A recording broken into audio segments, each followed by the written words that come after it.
Okay, folks, I've shot two videos last night and this morning with the headlines Obama caught staging terror attack. And that deals with the shipping 30,000 guns into Mexico to destabilize it and also then blame the violence on the Second Amendment here domestically. That's Operation Fast and Furious. But I noticed that when I was reading here in the comments on this video, I saw a fellow who said, I just finished reading a book from Mark Faber that elaborately described how English solved their trade deficit with China by sending in drugs from India in the 18th century. Surprisingly, no one ever taught me about that in school. Obviously, the same practice is being used here today. Yes, that's one more thing the big mega six banks do. They control the issuance of currency and credit and create a mathematical black hole where it's impossible for individuals and countries to pay back the debt through the fractional reserve banking system. But on record, this is not debatable. This is mainline history. I don't ever trust Wikipedia. You've always got to trust but verify. But if you go down to the bottom of their Opium Wars breakdown, it's even more detailed than Encyclopedia Britannica online. And this is mainline 100% historical fact, like George Washington lived or the Hindenburg blew up over the United States. Or World War II happened. This is 100% mainline history. And actually, even my public school history admitted this. Folks are saying they didn't learn it in school. Even I took U.S. history in high school, for 1 year, and it was actually in the textbook.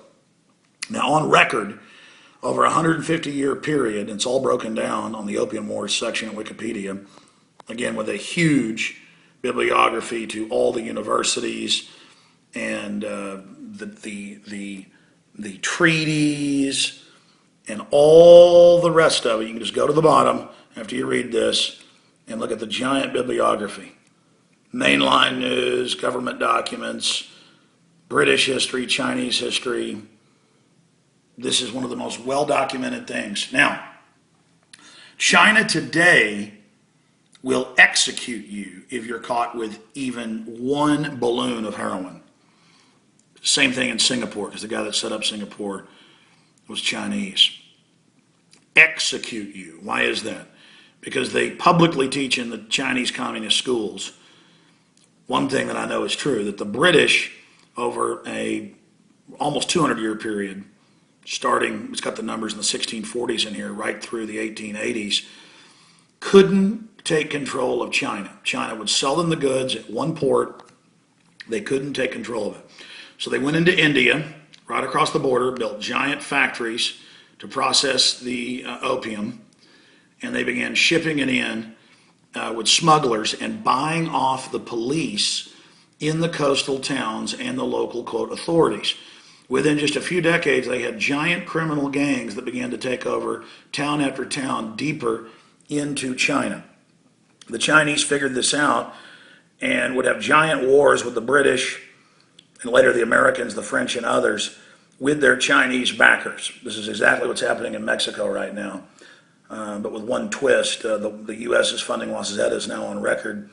And we reported this 6 years ago, of course, before it was even in the news from our sources, that they're down there just waging a war over the heroin, cocaine, marijuana itself, trying to consolidate the trade. This was used to, over time, corrupt the Chinese local city officials, and then finally they broke up China. It breaks down in 9 and then 10 different parts. China was totally dominated by Western powers. Now, it's again mainline history that Skull and Bones was set up in 1832 by an opium trust out of England and Germany to try to get the British Empire back in control of the U.S. by setting up new deals with the richest families in the United States to be part of the British East India Company's monopoly on opium in North America. After Prohibition ended in the 1930s, they needed a new thing to make money off of. Since alcohol was no longer illegal, they used well-meaning Christians and others to help get it banned. This is all, again, on historical record. And then, of course, their profits, in some cases, went up more than 100-fold, on average more than 10-fold. They were able to corrupt the police When that finally ended, when folks came to their senses, more alcoholism, more crime, more problems. When all that happened, they then had, again, goody two-shoes travel around the country in a federally and also bank-financed deal through the PTA to get states and then the feds to set up the FBI and the rest of it and ban cocaine. Was in Coca-Cola. You could also buy bags of it, pure cocaine, at the corner drugstore.